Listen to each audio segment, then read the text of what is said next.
తిరుపతి కొండ కింద ఉన్న చంద్రగిరి గ్రామంలో రామయ్య అనే ఒక నిరుపేద రిక్షా కార్మికుడు ఉండేవాడు. పూట గడవని పేదరికం వాళ్ళది. ఇంట్లో వయసు పైబడి కంటి చూపు కోల్పోయి మంచాన పడ్డ తల్లి రమణమ్మ. రామయ్య భార్య లక్ష్మి నిండు గర్భవతి. తినడానికి సరైన తిండి లేకపోయినా లక్ష్మికి ఆ ఏడుకొండలవాడంటే ప్రాణం.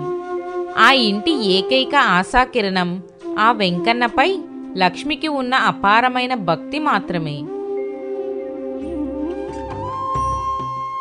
అలా ఒకరోజు రామయ్య తల్లి రమణమ్మ ఏడుస్తూ వణుకుతున్న స్వరంతో, నాయనా రామయ్య, ఈ ముసలి ప్రాణం ఎలాగోలా పోయినా పర్లేదురా, కానీ కడుపులో బిడ్డను పెట్టుకుని నీ భార్య పస్తులుండటం ఈ తల్లి కళ్ళు చూడలేకపోతున్నాయిరా.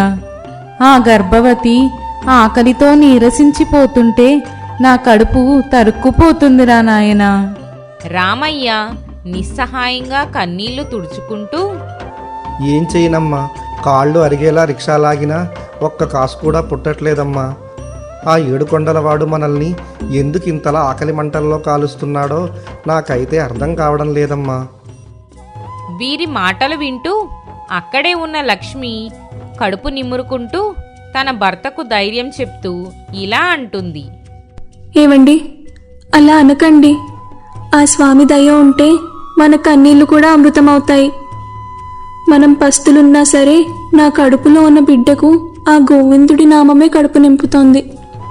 ఆయన దయ ఎప్పటికైనా మనల్ని కాపాడుతుందండి. కొన్ని రోజులు గడిచాయి. కడుపులో పేగులు మాడిపోతున్నా భార్య తల్లి ఆకలి తీర్చాలని రామయ్య ఖాళీ కడుపుతోని రిక్షా లాగడం మొదలుపెట్టాడు. ఎండలో కిలోమీటర్ల కొద్దీ రిక్షా లాగిన రామయ్యకు అకస్మాత్తుగా రక్తం వాంతులయ్యాయి. ఊపిరితిత్తులు చిట్లిపోయి కుప్పకూలిపోయాడు. ఊళ్ళో ఉన్న నాటు వైద్యుడు చూసి చేతులెత్తేశాడు. అమ్మా లక్ష్మి, ఖాళీ కడుపుతో బరువులు లాగి లాగి నీ భర్త ఊపిరితిత్తులు పగిలిపోయాయి. ఇతను బతకడం చాలా కష్టం. వెంటనే పెద్ద ఆసుపత్రికి తీసుకువెళ్ళకపోతే ప్రాణాలు గాల్లో కలిసిపోతాయి తల్లి. ఆ మాట వినగానే లక్ష్మి గుండె పగిలిపోయింది. ఇంట్లో పూట గడవడానికే దిక్కులేదు. ఇక పెద్ద ఆసుపత్రికి వెళ్లే స్తోమత ఎక్కడిది? పిచ్చి పట్టిన దానిలా వెంకన్న గుడికి పరిగెత్తుతుంది. స్వామివారి ధ్వజస్తంభం పట్టుకుని కన్నీరు మున్నీరుగా ఏడ్చింది. లక్ష్మి గుండెలు బాదుకుంటూ ఆక్రోశంతో, ఓ శ్రీనివాస, ఏడుకొండలవాడా, నా మాంగల్యం మీద నీకు కొంచెం కూడా జాలి కలగడం లేదా తండ్రి? పుట్టకముందే నా బిడ్డను అనాథను చేస్తావా? నేను చేసిన పాపమేంటయ్యా? నీ గుడి ప్రాంగణం మూర్చడమా? నా భర్త ప్రాణాలు నిలబెట్టు గోవిందా. కావాలంటే నా ప్రాణాలు తీసి ఆయనకు పోయవయ్యా ప్రభు. ఆమె రోదన చూసి చెలించిపోయిన ఆ ఆలయం పూజారి తన దగ్గరున్న కొద్దిపాటి డబ్బులు ఇచ్చి సరుకులు కొనుక్కోమని పంపాడు. ఆ సరుకులతో 2 రోజులు గడిచాయి. మళ్ళీ ఇంట్లో గింజలేదు. రామయ్య మంచం మీద చావు బతుకుల మధ్య కొట్టుమిట్టాడుతున్నాడు. భార్య తల్లి ఆకలితో అలమటిస్తుంటే చూడలేకపోయాడు. రామయ్య దగ్గుతూ రక్తం కక్కుతూనే మంచం దిగుతూ, లక్ష్మి, నన్ను వదిలేయ్, నా వల్ల కాదు. నా కళ్ళ ముందే నా తల్లి, నా బిడ్డ, నా భార్య ఆకలితో చచ్చిపోతుంటే నేను ఈ మంచం మీద పడుకోలేను. నేను వెళ్తాను, వెళ్ళి రిక్షా లాగుతాను, లేదంటే మీరు ఆకలితో చనిపోతారు అంటూ కింద పడిపోయాడు. లక్ష్మి ఏడుస్తూ భర్తను గుండెలకేసి హత్తుకుని, వద్దండి, నా మీద పుట్టబోయే మన బిడ్డ మీద ఒట్టు. మీరు లేవద్దు. ప్రాణాలు పోతున్నా మిమ్మల్ని నేను పంపను. ఇవాళ ఈ రిక్షా నేను తొక్కుతాను. ఆ వెంకన్న సాక్షిగా నేను వెళ్ళి డబ్బులు తెస్తాను. మీరు నా ప్రాణంతో సమానం.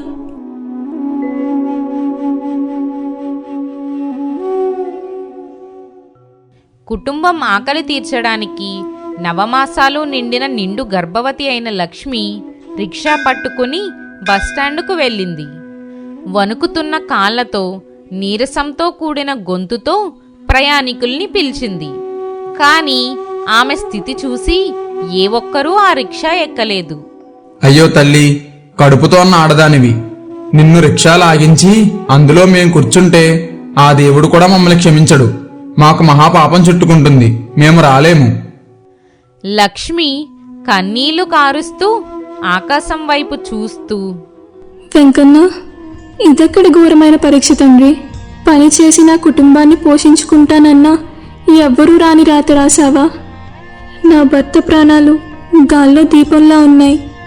కడుపులో బిడ్డ ఆకలితో తన్నుకుంటోంది. ఈ గర్భవతి కన్నీళ్లు నీకు కనిపించడం లేదా స్వామి? ఇక నాకు దిక్కెవరు తండ్రి? లక్ష్మి అలా రోదిస్తుండగా అచ్చం వెంకటేశ్వర స్వామి వేషధారణలో, నుదుటున నామాలు, మెడలో పూలమాలలతో ఉన్న ఒక 18 ఏళ్ల ఒక యువకుడు చిరునవ్వుతో ఆమె దగ్గరకు వచ్చాడు. ఏమమ్మా, ఎవరూ నీ రిక్షా ఎక్కట్లేదని ఏడుస్తున్నావా? నేను ఎక్కుతానులే, నన్ను కొండ కింద అలిపిరి దగ్గర వదిలేస్తావా? లక్ష్మి ఆశ్చర్యంగా ఏడుపు ఆపుకుంటూ, నీ రూపం చూస్తుంటే అచ్చా ఏడుకొండలవాడిలాగే ఉన్నావు బాబు. ఏదైనా నాటకంలో వేషం కట్టావా? సరేలే, కూర్చో బాబు, తీసుకెళ్తాను. ఎంత ఇవ్వమంటావమ్మా? నీకు తోచినంత ఇవ్వండి, మరేం పర్వాలేదు. సరే, నా దగ్గర 10 రూపాయలున్నాయి, అవి నీకు ఇస్తాను. సరే, ఎక్కి కూర్చోండి.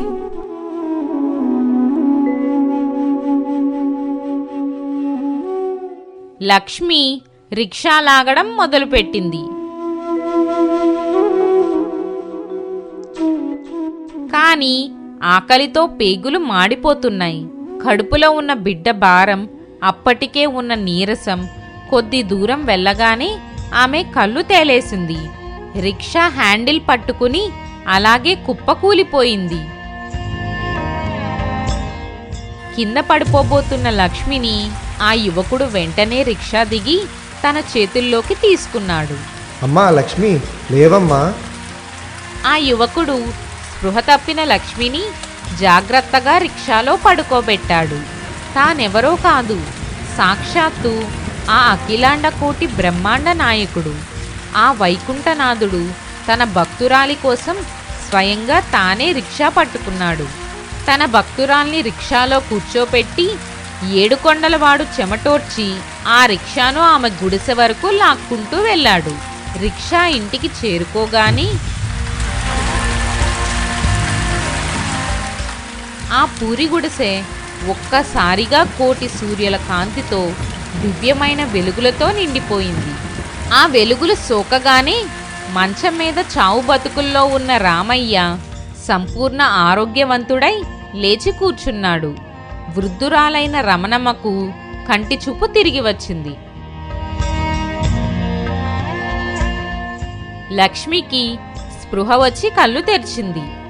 తన ఎదురుగా అప్పటిదాకా బాలుడిలా ఉన్నవాడు సాక్షాత్తు శంకు చక్రాలు ధరించి శ్రీదేవి భూదేవి సమేతంగా దివ్య మంగళ రూపంలో ప్రకాశిస్తున్న శ్రీ వెంకటేశ్వర స్వామి.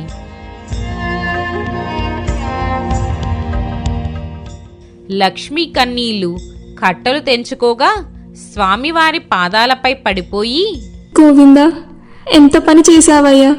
నవమాసాలు మోస్తున్న ఈ తల్లి కష్టం చూడలేక సాక్షాత్తు వైకుంఠనాథుడివి నా కోసం రిక్షా లాగావా తండ్రి? నీ పాదాలు తాకే భాగ్యం కూడా లేని ఈ అభాగ్యురాలకి ఎంతటి ప్రాధాన్యం ఇచ్చావయ్యా! నన్ను క్షమించు తండ్రి. నా భర్తను, నా అత్తను బతికించి నా పాలిట్ట దేవుడు అయ్యావు స్వామి అంటూ వెక్కి వెక్కి ఏడ్చింది. శ్రీ వెంకటేశ్వర స్వామి అత్యంత కరుణతో మందహాసం చేస్తూ, లక్ష్మి, ఏడవకమ్మ, కన్నీళ్లు తుడుచుకో తల్లి. నా భక్తులు ఆకలితో అల్లాడుతుంటే, ప్రాణాపాయంలో నెత్తురు కక్కుతుంటే ఈ శ్రీనివాసుడు కొండ మీద రాయిలా ఎలా మిగిలిపోతాడు తల్లి? నా మీద నీకున్న నమ్మకం, నీ నిస్వార్థమైన ప్రేమే నన్ను వైకుంఠం నుంచి దిగివచ్చేలా చేశాయి. నీవు లాగాల్సిందే రిక్షా కాదు తల్లి, సంసార రథాన్ని. నీ కడుపులోని బిడ్డకు, నీ మాంగళ్యానికి నా నిండు ఆశీస్సులు. ఇక మీ కష్టాలు తీరిపోతాయి. మీ ఇంట్లో సిరి సంపదలకు లోటు ఉండదు. ఇకపై ఆనందంగా జీవించండి. అభయమిస్తూ ఆ ఆపద మొక్కులవాడు అంతర్ధానమయ్యాడు. ఆ స్వామివారు అంతర్ధానమైన తర్వాత ఆ ప్రాంతమంతా ఇంకా పచ్చకర్పూరం వాసన, తులసిమాల పరిమళం అలాగే ఉన్నాయి. లక్ష్మి తన భర్తను, అత్తమ్మను చూసి గట్టిగా హత్తుకుని ఏడ్చింది. ఆ ఏడుపులో బాధ లేదు, సాక్షాత్తు దైవమే తన కోసం దిగివచ్చాడన్న కృతజ్ఞత ఉంది. రండి, చూసారా, లోకమంతా మనల్ని ద్వేషించినా ఆ ఏడుకొండలవాడు మాత్రం మనల్ని వదలట్లేదు.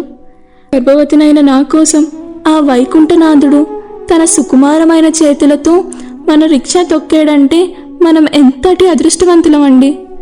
స్వామి కరుణ ముందు ఈ సంపద, ఈ సుఖాలు ఎంతపాటివి. రామయ్య కళ్ళు తుడుచుకుంటూ, నిజమే లక్ష్మి, భగవంతుడు ఉన్నతమైన బంగారు గోపురాల్లోనే కాదు, నీలాంటి నిస్వార్థమైన భక్తురాలి కన్నీటి చుక్కల్లో కూడా ఉంటాడని ఈ రోజు నాకు అర్థమైంది. ఆ స్వామి మనకు ప్రాణభిక్ష పెట్టాడు. ఇకపై మన జీవితం ఆ వెంకటేశ్వరుడికే అంకితం. ఆ క్షణం నుంచే రామయ్య కుటుంబంలో కష్టాలు శాశ్వతంగా తీరిపోయాయి. ఆ వెంకన్న దయతో వాళ్ళు జీవితాంతం సుఖ సంతోషాలతో ఏ లోటు లేకుండా జీవించారు. భక్తికి భగవంతుడు ఎప్పుడూ దాసుడే అని లోకానికి చాటి చెప్పాడు. నిజమైన భక్తికి, నిస్వార్థమైన ప్రేమకు ఆ భగవంతుడు ఎప్పుడూ దాసుడే. ఈ లోకం మనల్ని అనాథులుగా చూసినా, పేదరికంతో ఉన్నామని చిన్నచూపు చూసినా, ఆ ఏడుకొండలవాడి దృష్టిలో మాత్రం మనమంతా ఆయన ముద్దు బిడ్డలమే. గుండె నిండా నమ్మకంతో ఆర్తిగా గోవిందా అని పిలిస్తే చాలు, ఆ వైకుంఠనాథుడు తన పట్టు పీతాంబరాలను పక్కన పెట్టి మన కన్నీళ్లు తొడవడానికి ఒక సామాన్యుడిలా దిగివస్తాడు. నవమాసాలు మోస్తున్న ఒక నిరుపేద గర్భవతి ఆకలి బాధను చూడలేక ఈ సృష్టిని నడిపించే ఆ సృష్టికర్త స్వయంగా చెమటోడ్చి రిక్షా లాగాడంటే ఆ దేవుడికి తన భక్తుల మీద ఉన్న ప్రేమ ఎంతటిదో మనం అర్థం చేసుకోవచ్చు. ఆ స్వామికి కావాల్సింది కోట్లు విలువ చేసే కానుకలు కాదు, కల్మషం లేని ఒక కన్నీటి ప్రార్థన. భగవంతుడు ధనవంతుల సొత్తు కాదు, పేదవాడి ఆర్తనాదానికి దొరికే అతిపెద్ద అభయం. మీ జీవితంలో కూడా కష్టాలు కడలిలా ముంచెత్తుతున్నాయని, ఏ దిక్కు లేదని ఎప్పుడు కృంగిపోకండి. చీకటి ఎంత దట్టంగా ఉంటే వెలుగు అంత తొందరగా వస్తుందని గుర్తుంచుకోండి. మీరు రాల్చే ప్రతి కన్నీటి బొట్టుకు ఆ శ్రీనివాసుడి దగ్గర లెక్క ఉంటుంది. మీ భారమంతా ఆయన మీద వేసి ధర్మంగా నిలబడితే మీ కష్టాల బరువును మోయడానికి, మీ జీవితపు రిక్షాను లాగడానికి ఆయన ఏదో ఒక రూపంలో తప్పక వస్తాడు. ఆపదలో ఉన్నప్పుడు మనుషులు చెయ్యి వదిలేస్తారేమో కానీ ఆ ఆపద మొక్కుల వాడు ఎప్పటికీ మిమ్మల్ని వదలడు. నమ్మకంతో అడుగు వేయండి. ఆ శ్రీనివాసుడి అభయహస్తం ఎల్లప్పుడూ మీ వెంటే ఉంటుంది. గోవిందా శ్రీనివాస. నిజమైన భక్తికి, నిస్వార్థమైన ప్రేమకు భగవంతుడు ఎప్పుడూ దాసుడే. మనం ఆపదలో ఉండి గుండె నిండా నమ్మకంతో గోవిందా అని పిలిస్తే ఆ స్వామి మన కష్టాల రిక్షాను మోయడానికి సామాన్యుడిలా అయినా సరే దిగి వస్తాడు. భగవంతుడు ధనవంతుల ఆస్తి కాదు, అది పేదవాడి ఆర్తనాదానికి లభించే అభయం. ఈ కథ మీకు నచ్చినట్టయితే ఓం నమో వెంకటేశాయ అని ఒక చిన్న కామెంట్ చేయండి. అలాగే ఈ వీడియోని తప్పకుండా హైప్ చేయండి, లైక్ చేయండి, షేర్ చేయండి. మా ఛానల్ను సబ్స్క్రైబ్ చేసుకోండి. ప్రతివారం మరిన్ని మంచి కథలతో మీ ముందుకు వస్తుంది మీ ఆరాధ్య.